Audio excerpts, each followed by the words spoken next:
तो राजा भी सुनीति को तो छोड़ दिया, सुरुचि के पीछे पड़ गए, चमत्कार के पीछे पड़ गए। और अगर तुम्हारी सच्ची निष्ठा है, सच्ची भक्ति है, तो एक पुत्र प्रकट होगा जिसका नाम है ध्रुव। राजा तो सुरुचि के साथ रहने लग गए। एक दिन की बात थी और ध्रुव जी महाराज अपनी माता के पास पहुंचे, और जैसे ही पहुंचे तो जिस सिंहासन पर राजा उत्तानपाद बैठे थे, उसी सिंहासन पर जाकर के बैठ गए। जैसे ही बैठे, सुरुचि ने हाथ पकड़ा, उठा करके नीचे पटक दिया और बोला, अरे ध्रुव, इस सिंहासन में अगर तुझे बैठना पड़ेगा तो तू जाकर के पहले तपस्या कर, और तपस्या कर, और जब भगवान प्रसन्न हो जाएंगे तो तू वर मांगना कि मैं सुरुचि माता के कोख से उत्पन्न हो जाऊं, तब इस सिंहासन में बैठने का हकदार तू होगा। ध्रुव जी महाराज आए और अपनी माता से कहा कि माता जी, आज छोटी माँ ने ऐसा कहा, क्या ये सत्य है? माँ ने कहा, अरे बेटा, अरे तू अगर भगवान को प्रसन्न कर ले तो अरे ये पिता की क्या सिंहासन, अरे वो परम पिता अगर प्रसन्न हो जाएगा तो तुझे क्या नहीं प्राप्त हो सकता है। और जैसे ही ध्रुव जी ने यह मन में बनाया कि मैं उस परमात्मा को प्रसन्न करूंगा, और घर से निकल लिए। माता ने कहा कि अरे बेटा, तू कहाँ जा रहा है? ध्रुव जी ने कहा, जब मैं उस परमात्मा को पा जाऊंगा तभी मैं अब माता घर को आऊंगा। जैसे ही चले तो नारद जी मिल गए। नारद जी ने सोचा कि देखूं इसका वैराग्य कैसा है, कहीं ऐसा तो नहीं कि घर में हुई खटपट तो चल बाबा के मठ पर। घर में लड़ाई हुई और हमने कह दिया कि हम तो जा रहे हैं साधु सन्यासी बनने, और जैसे ही रेलवे स्टेशन गए कि चिंटू की याद आ गई, और बोले महाराज, उसके बिना तो हमारे साथ वो खाना ही खाता है, और तुरंत लौट आई। तो समझ गए कि मानो देखें तो इसका वैराग्य कितना उच्च श्रेणी का है। और आज महाराज जैसे ही ध्रुव जी महाराजा आगे बढ़े हैं,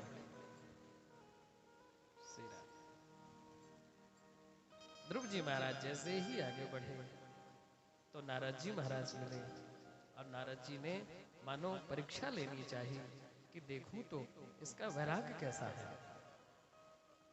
इसका वैराग्य किस श्रेणी का है।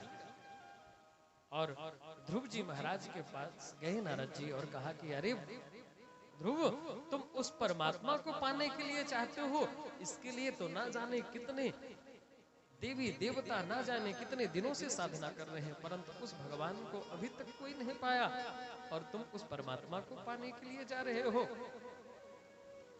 क्यों? नारद जी ठोंक बजा करके देखना चाहते हैं, क्योंकि उन्हें शिष्य बनाना है।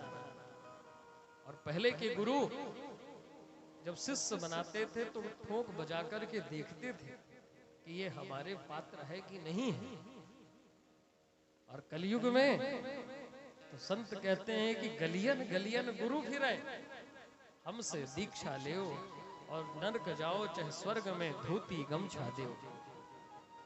गली गली में गुरु फिर रहे हैं, उससे मतलब नहीं है कि नरक जाओ चाहे स्वर्ग में, हमारा काम नहीं। तो आज नारद जी देखना चाहते हैं कि इसका वैराग्य किस प्रबल का। पहले एक कहावत थी कि गुरु बनाओ जान के और पानी पियो छान के। बोले कलयुग आया तो कहावत उल्टी हो गई। अब कहोगे महाराज जी आप कहावत ही उल्टी कर दिए, तो कहावत यूं उल्टी हो गई संसार को देखते हुए, तो यह हुआ कि गुरु बनाओ छान के और पानी पियो जान के। पानी में अगर जहर मिला हुआ है और आप उसे एक बार नहीं 10 बार नहीं 1000 बार छान लोगे तब भी उसका जहर समाप्त होगा? हाँ जी या ना जी? फिर भी उसका जहर समाप्त नहीं होगा, तो पानी पियो जान के, और गुरु बनाओ छान के। कि गुरु जी का पहले छानबीन कर लो कि कितने नंबरों से आधार कार्ड लिंक है, उसके बाद बनाओ। आज वही नारद जी जानना चाहते हैं, क्योंकि शिष्य बनाना है। नारद जी जब आए और ध्रुव जी से कहते हैं कि ध्रुव, वो परमात्मा इतना सरल नहीं है जो तुझे मिल जाए। ध्रुव जी ने कहा कि अगर तुम बता सकते हो कि वो परमात्मा कहाँ मिलेगा तो तुम बताओ, नहीं तो तुम अपने रास्ते, मैं अपने रास्ते। समझ गए कि ये तो पक्का चेला बनने का अधिकारी है। तुरंत गए और मधुबन में जाकर के गुरु दीक्षा दी, और ध्रुव जी महाराज मधुबन में जाकर के तपस्या करने लग गए, और एक ही मंत्र जाप करते हैं। क्या? आइए हम सब भी उस मंत्र का जाप करते हैं। ध्रुव जी कहते हैं, ओम नमो भगवते वासुदेवाय, ओम नमो भगवते वासुदेवाय, ओम नमो भगवते वासुदेवाय, ओम नमो भगवते वासुदेवाय। वासुदेवाय मेरो नंद नंदनाय, वासुदेवाय मेरो नंद नंदनाय, वासुदेवाय मेरो नंद नंदनाय, वासुदेवाय मेरो नंद नंदनाय। ओम नमो भगवते वासुदेवाय, ओम नमो भगवते वासुदेवाय। जय हो श्री राम, हरि बोल।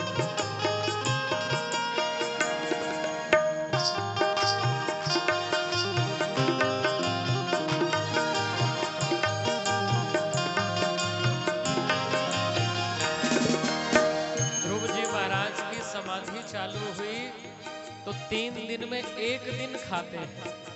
तिरांते तिरांते कपित्थ वदरासन, 3 दिन में 1 खाते हैं। क्या?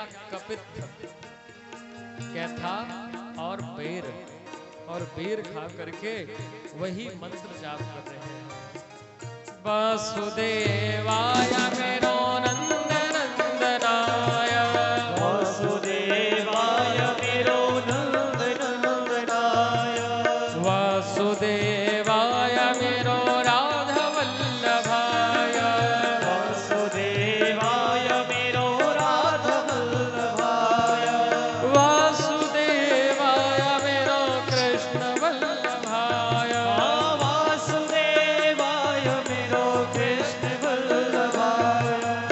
ओम नमो भगवते वासुदेवाय, ओम नमो भगवते वासुदेवाय, ओम नमो भगवते वासुदेवाय। ओम नमो भगवते वासुदेवाय।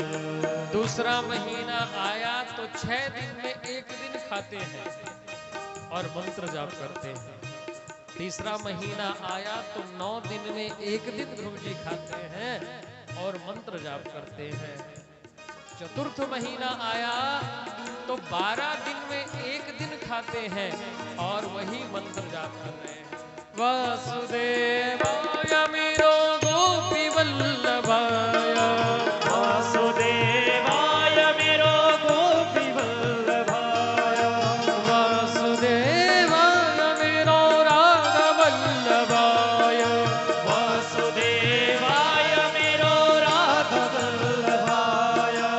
ओम नमो भगवते वासुदेवाय, ओम नमो भगवते वासुदेवाय, ओम नमो भगवते वासुदेवाय।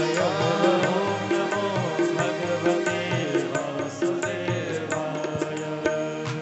अब 12 महीना जैसे ही पूर्ण हुआ, ध्यान लगाया और ध्यान जैसे ही चढ़ा लिया और मंत्र जाप करने लगे।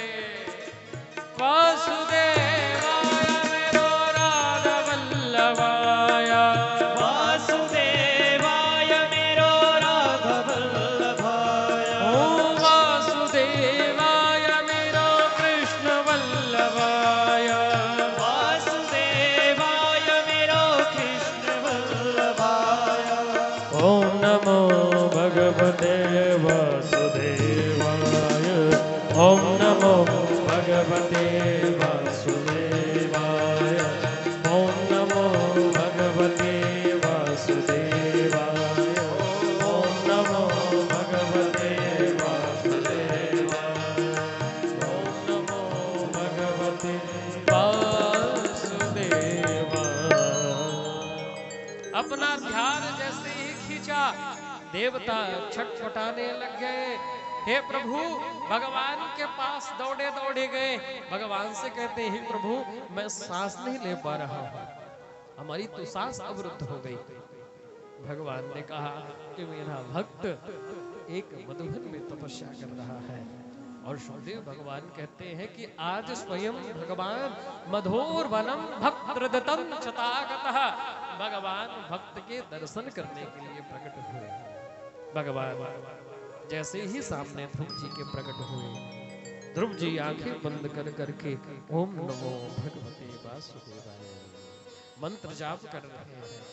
भगवान की वह छवि ध्रुव जी के हृदय में स्थित हो गई।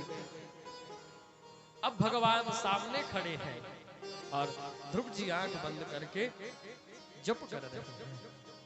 भगवान ने सोचा कि ना जाने कब तक इसके सामने खड़े रहना पड़ेगा, ये तो जप कर रहा है। और महाराज देखते ही भगवान ने अपनी वह छवि को ध्रुव जी के हृदय से तिरोहित कर दिया। और जैसे ही समाप्त किया तो जो हृदय में छवि दिखाई दे रही थी ध्रुव जी की, वही छवि सामने खड़ी। बोलो लक्ष्मी नारायण भगवान की जय जय जय श्री राम। भगवान सामने खड़े हैं। ध्रुव जी ने तो माता ने कहा कि जाकर के तपस्या कर भगवान प्रसन्न हो जाएंगे, पर भगवान प्रसन्न हो जाएंगे आगे क्या करना है ये तो ध्रुव जी को माता ने बताया ही नहीं। भगवान के पास जाते हैं, चरणों में प्रणाम करते हैं और लौट आते हैं। भगवान ने देखा कि बड़ी देर से ये ध्रुव ऐसा ही कर रहा है, तो भगवान ने अपना पांचजन्य शंख को ध्रुव जी के कान में लगा दिया। और जैसे ही कान में लगाया, ध्रुव जी महाराज बोल पड़े और कहते हैं हे प्रभु, कियोन्तः प्रविश्य मम वाचमिमां प्रसुप्तां संजीवयत्यखिल शक्तिधरा स्वधाम्ना अन्यस्तहस्तचरणश्रवणत्वगादि प्राणान्नमो भगवते पुरुषाय तुभ्यं। हे प्रभु, मेरी वाणी सोई हुई और आपने मुझे आश्रय दे करके आपने जगा दिया। भगवान कृपा कर दे तो सब कुछ संभव है। मूक होई वाचाल पंग चढ़े गिरधर। भगवान अगर कृपा कर दे तो गोगा भी बोलने लग जाए। ध्रुव जी ने दिव्य भगवान की सुंदर स्तुति की और महाराज भगवान ने कहा कि जाओ, मैं तुम्हें आशीर्वाद देता हूं कि तुम 36,000 वर्ष तक राज्य करोगे और उसके बाद भगवान के परम पदवी पद को प्राप्त होगे। और आज भी भगवान श्री ध्रुव जी महाराज ध्रुव तारा बन करके विराजमान हैं। कालांतर में ध्रुव जी के 2 विवाह हुए, भ्रमी और इला, और 2 पुत्र हुए, उत्कल और वत्सल। अंत में भगवान के परम पदवी को श्री ध्रुव जी महाराज प्राप्त हुए और इन्हीं के आगे वंश में चल करके राजा अंग हुए, और अंग अंग जब हुए तो महाराज धर्मात्मा थे, इनका विवाह सुनिष्ठा देवी से हुआ, और इनका एक बेटा हुआ बेन, और बेन आते ही राज्य में सब कुछ बेन कर दिया। न यष्टव्यम न दातव्यम न होतव्यम द्विजः क्वचित्, न हवन करो न यज्ञ करो न भागवत सुनो। ब्राह्मण क्रुद्ध हुए और उस बेन का ही गोविंदाय नमो नमः कर दिया। राज्य बिना हो गया। प्रजा उस बेन के शरीर को मंथन किया तो पृथु भगवान का प्राकट्य हुआ। बोलो पृथु भगवान की जय हो। पृथु भगवान का प्राकट्य हुआ, और इस भूधरा का पृथु जी के ही नाम से इस भूधरा का नाम पृथ्वी। पृथु जी ने सब व्यवस्था बनाई, क्योंकि बेन बहुत ही नास्तिक था, जिसके कारण से इस पृथ्वी ने पूरे जो अपने रत्न थे सब अपने अंदर गुलवित कर लिए थे। पृथु जी महाराज ने पृथ्वी का दोहा पढ़ा, इसलिए इसका नाम पृथ्वी पड़ा, पृथु जी के कारण।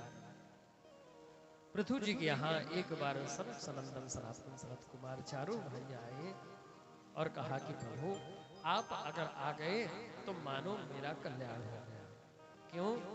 बोले अगर किसी के यहाँ संतों के महापुरुषों के चरण नहीं पड़ते हैं तो वह घर किसके समान है? बोले ब्यालत द्रुमावैदे तिरप्याखिल संपदा।